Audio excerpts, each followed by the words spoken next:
Moz सामीन voice of Indus TV पारां आवां सभिनी खे भलीकार। आऊं आहियां अवांजो पंहिंजो अली नवाज़ आरी सर।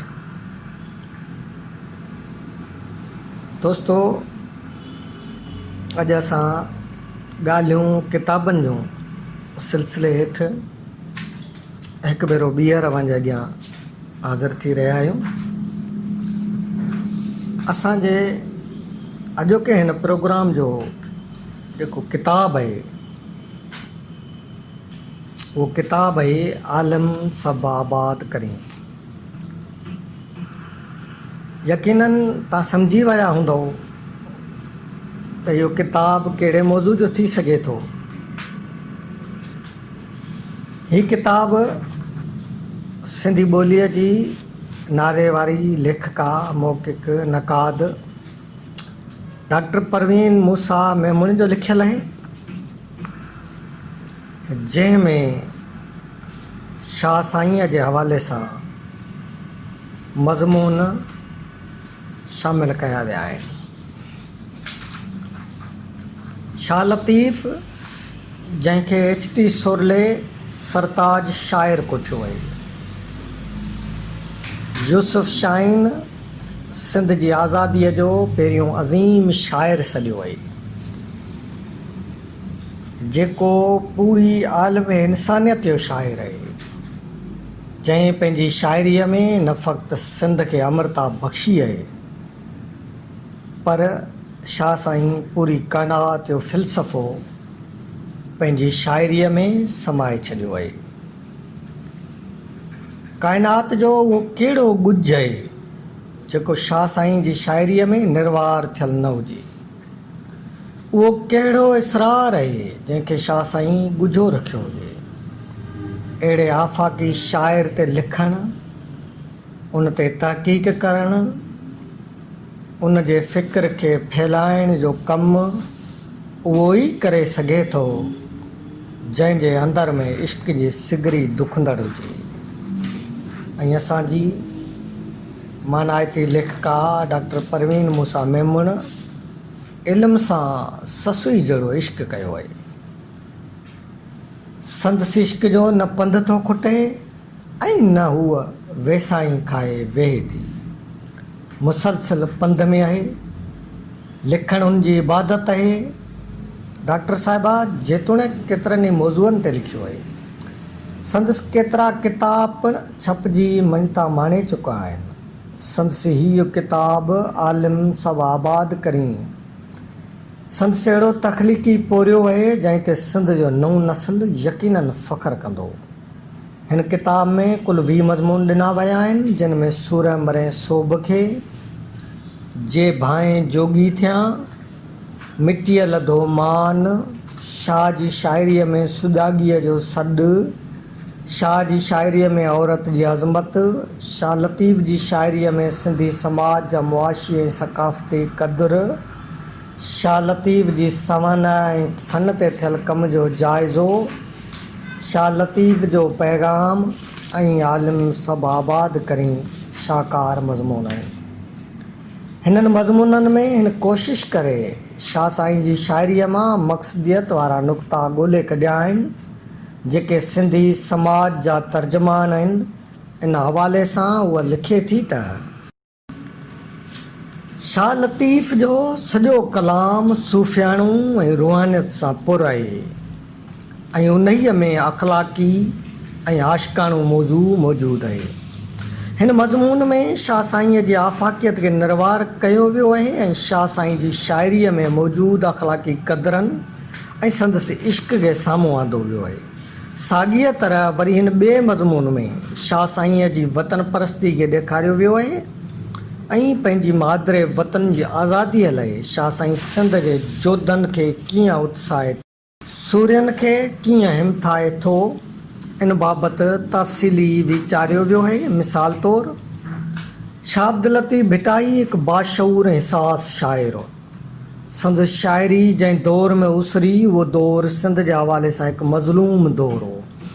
ज़ुल्म, ॾाढ, जबर, फुरलुट जे घाणे में सिंध जो महकूम तबिको पीड़िजी रहियो हो। उन हीणे हाल खे ॾिसी भिट धणीअ अज़ियत ऐं पीड़ा मां गुज़रंदे पंहिंजे सॼे कलाम में क़ौम खे हिमत ऐं अॻियां वधण जा सबक़ ॾिना। हुन खेनि वहमनि ऐं वसवसनि मां निकिरण ऐं जंग जोटे महकूमी मां निकिरण लाइ उत्साहियो।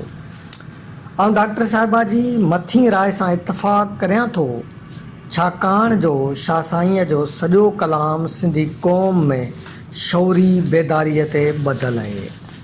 शाह लतीफ़ बुनियादी तौरु बाग़ी शाइर।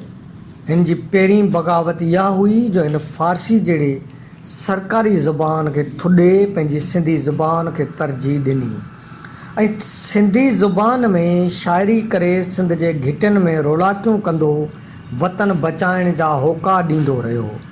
शाह लतीफ़ सिंधी समाज जो सूंह जंहिं हर पेश ईंदड़ ख़तरनि खां क़ौम खे आगाह पए कयो ऐं हुन भरे समुंड मां उहे कोड ऐं सिपियूं संभाले खयूं जेके वतन लाइ मिसाली आहिनि, जेके आदर्शी किरदार आहिनि, जिन कंहिं न कंहिं रूप में सिंधी समाज लाइ पंहिंजो किरदारु अदा पए कयो आहे। अहिड़ी शाहिदी डॉक्टर साहिबा जे हिन किताब मां बि मिले थी त शाह लतीफ़ अहिड़े आदर्शी इंसान खे पसंदि कंदड़ आहे जो कड़े कातिल जो हिरा कए, जो जर ते फोटे जियां उभरी ख़तमु थींदड़ न पर हयात जावदा माणींदड़ ऐं हयातीअ जे इसरार खे सम्झंदड़ आहे।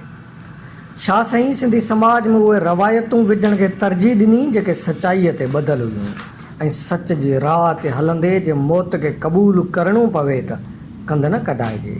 हुन चाहियो थिए त सिंधी क़ौम सचाईअ जो पांध पकड़े अॻिते वधे, जो सुबुह जो का बि अंधारी राति उन जो वजूद खे मिसारे न सघे, हुन जे तशख़ुस खे केर बि मेरो न करे सघे, हुन जी गैरत खे केर बि मयारी न करे सघे ऐं हुन पंहिंजी शाइरीअ में केतिरा ई भेरा अहिड़ी राह ते हलण जी तलक़ीन कई आहे। वधीक डॉक्टर साहिबा जी राय जी रोशनीअ में उन जी परख करे सघिजे थी त शाह लतीफ़ हिकु बाअमल ऐं सुजाण इंसान हो। उन वटि सुजाॻी ऐं ज़मीर जी सचाईअ जो वॾो दर्जो हो ऐं संदसि नज़र में जेसि ताईं हक़ ऐं सच लाइ सिर जी सट न ॾिबी, जिदोजहदूं न कबियूं, अॻिते न वधिबो, तेसि ताईं समाज में तब्दीली नामुमकिन आहे।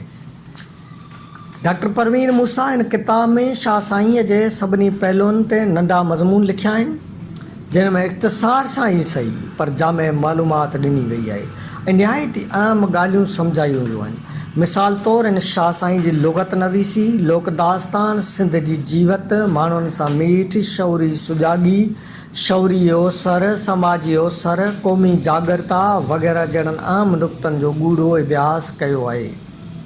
शाह जी शाइरीअ में सुजाॻीअ जो सॾ जे हवाले सां हूअ लिखे थी त शाह लतीफ़ पंहिंजे वक़्त में सिंध खे ॾुखियनि हालतुनि मां लंघंदे ॾिठो हो। खेसि कंधारियुनि जे करतूतनि ऐं अरगोननि ऐं तुरखाननि जे हाव में हथु विझण वारनि करी ज़ुल्मनि जी भली भत ख़बर हुई। उन करे हिन गैरनि जी ग़ुलामी पलींदे आज़ादीअ जा सिंध तां सिर साह सदको करण जा सबक़ ॾिना। सूर ऐं सख़्तियूं सही, सच ऐं साणे लाइ सुजाॻ रहण जो हुकुम ॾिनो।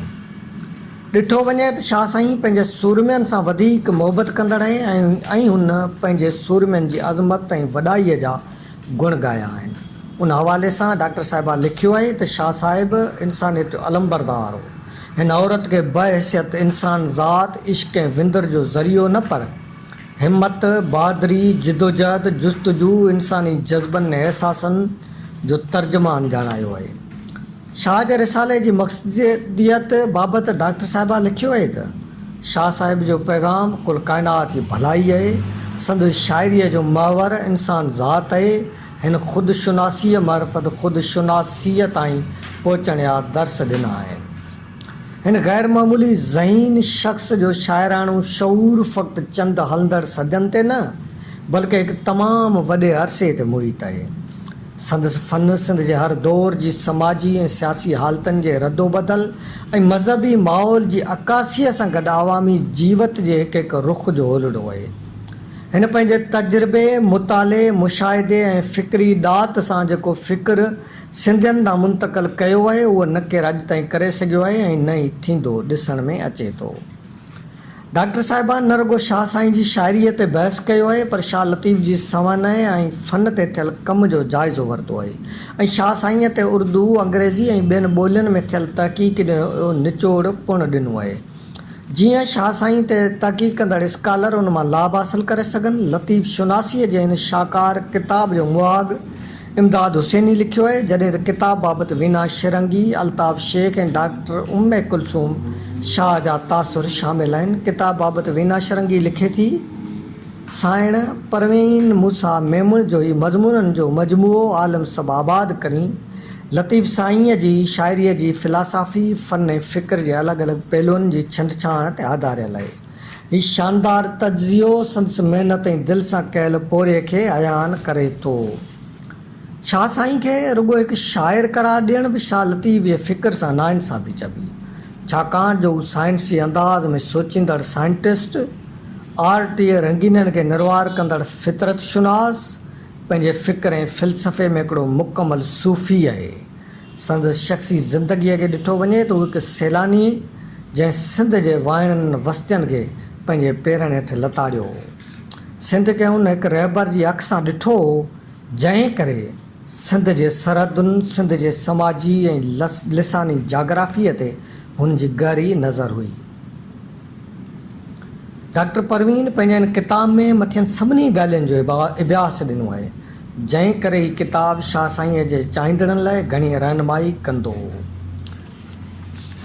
दोस्तो, अॼु असां अव्हांजे अॻियां पेश कयोसीं डॉक्टर परवीन मूसा मेमुण जे किताब आलम सभु आबाद करी